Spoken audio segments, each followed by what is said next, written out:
Right in the heart of a silver bullet. Yeah. I think they plotting on man. Don't wipe their feet when they enter the lab. I feel a cold stare. I wonder why black businesses fail. They be like, black businesses be failing, man. Black people open up the business, and what you don't know is that the rival businesses go to the vendors and tell them, yo, I got 20 stores in this city. If you go and bring your products to those niggas, then I'm going to cut all my stores off. And you know what that vendor does? He cuts you off from bringing products to you. He raises the price of the products. He gives you a substandard amount. He shortens your inventory. He does all those things, and then you wonder how your business went under.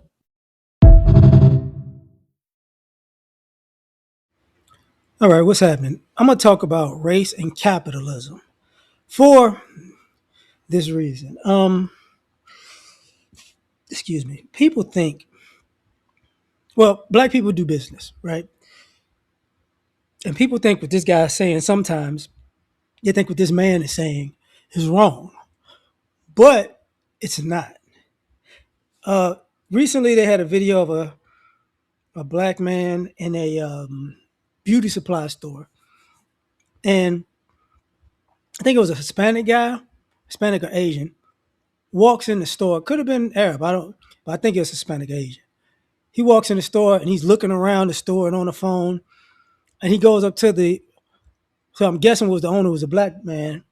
Who are your vendors, basically? This has been a thing.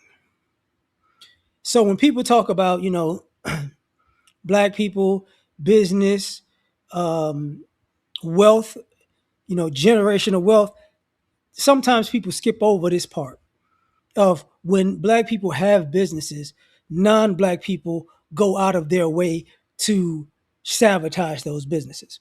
Same thing with,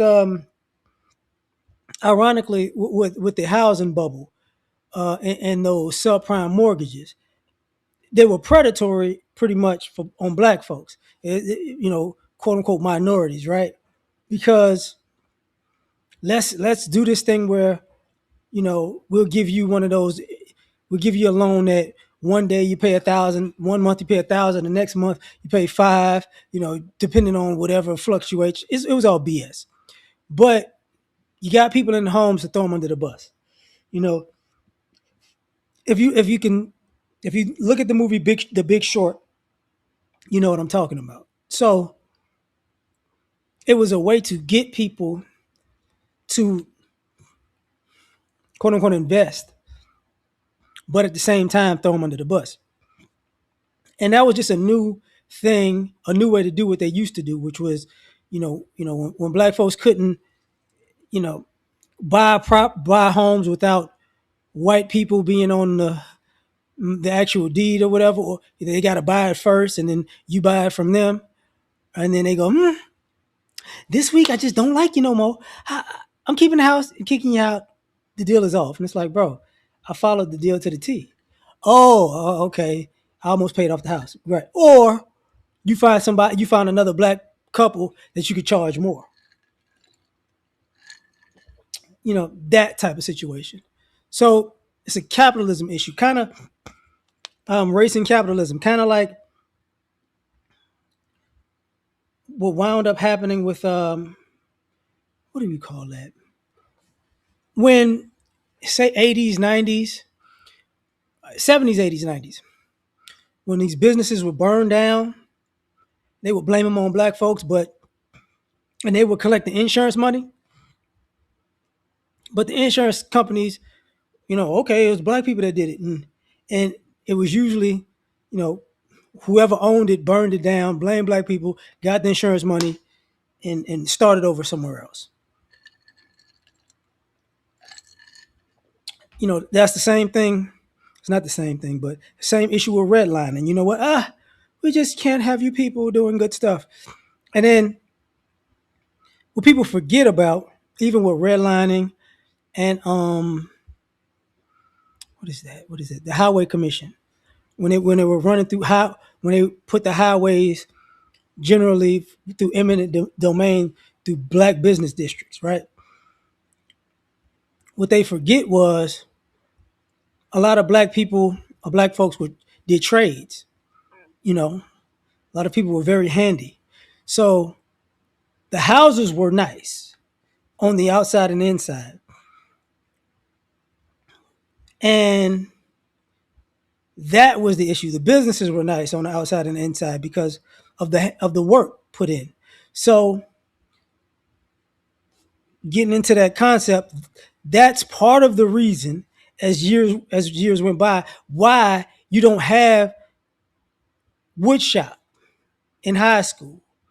You know, the electrical work, oh shoot, electricians in high school, the auto mechanics in high school.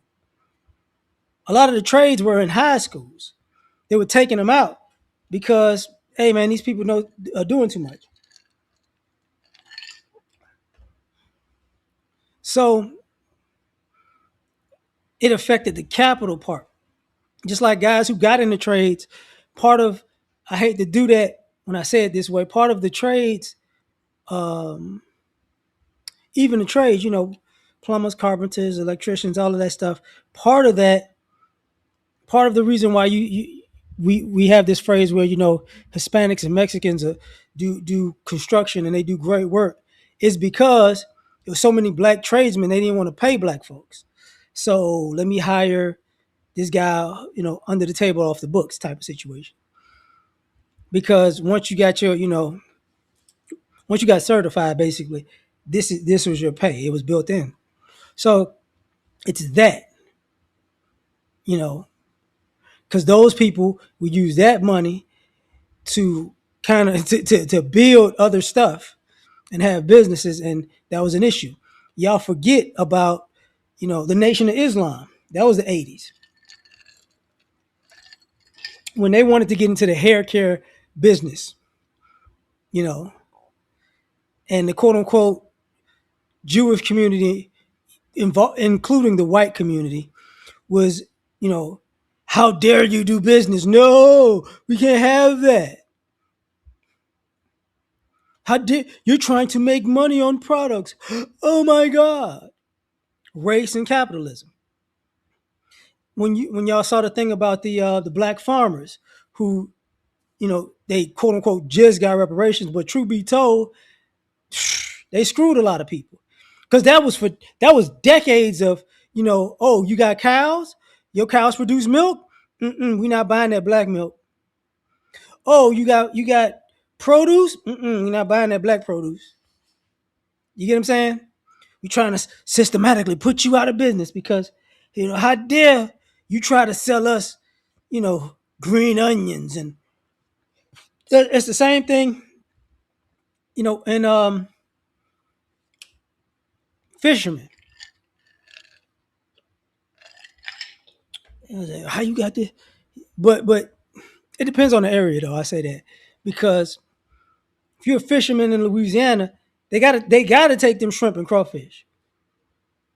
Them catfish. They got like, hey, them oysters. They got shit, them crabs. They got it. Okay, we don't want to. We don't want your shit, but we gotta take it. But even with that type of business, there was a thing when people, we're paying. Let me just say, we're paying. Let's just say $2 a pound. But when the black shrimp come up, oh, we're gonna pay. Those are 150. Those are dollars. Like, bro, it's $2 a pound. No, I mean with you, it's not really $2. That's part of the quote unquote white capitalistic profit margin. Is let me screw you for a few extra dollars in my pocket. So when he's talking about, and I'm saying from the vendors now, same thing with rent. Oh my goodness. What's your rent? Oh, my rent is da da da da. Well, how come your rent this and my rent is what? Oh, okay. This what we doing. I got it. No, no, no. Nothing's different. Yeah, it's different. You want I'm paying, what he pays in 12 months, I'm paying in 6 to 8 months. Right. So you're trying to get all that year's money and get me out of here. Hopefully I don't do business. Right. Same thing. with the city inspections and all that. Oh, why are they coming here again? Oh, we just got to make sure everything's right. It's right. We got to just make sure, if it's one thing, let's look at the plumbing. Let's look at the electrical. Let's look at let's look at the windows. Let's look at the bathrooms. Let's look at the kitchen. Or let's look at the offices. Let's look. It's like, bro, how come y'all did this already? Yeah, but we got to come back again. Why? But we got to charge you for coming back again too. I don't like what I see over there. You might have to shut you down for a little bit. Like, here we go with this bullshit. Here we go. Here we go. That type of stuff.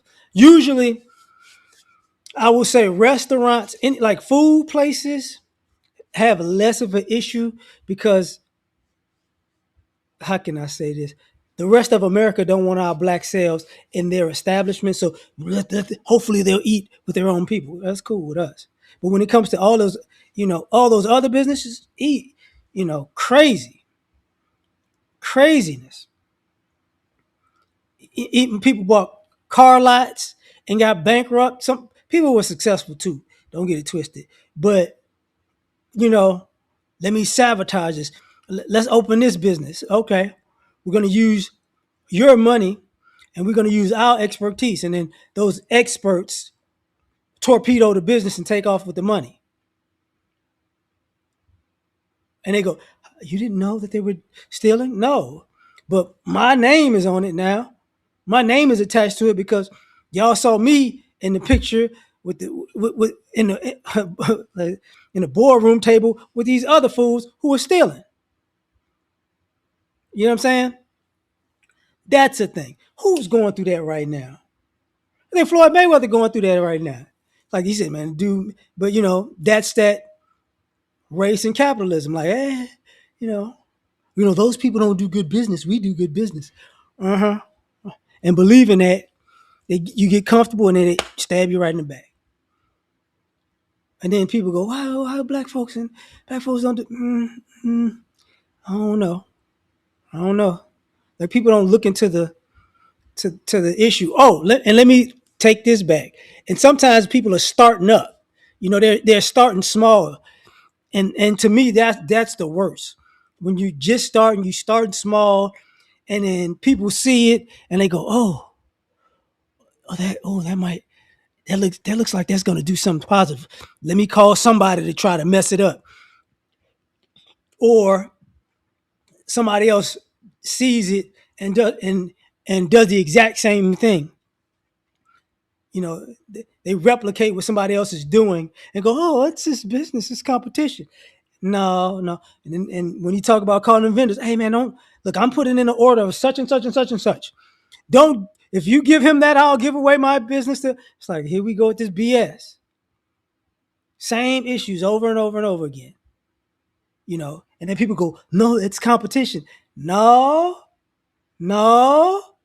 because ironically, we also know somehow when it comes to white, Hispanic, Asian, Arab, y'all not really doing that with each other like that.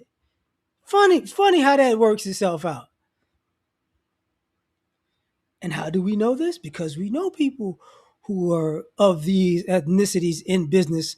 And it's like, we know the black price is one price. The white, Asian, Arab, Hispanic price, different price. And they're all cool with that. So that's race and capitalism. I'm going to get out of here. Tell me what you think. Catch you on the next one. Peace.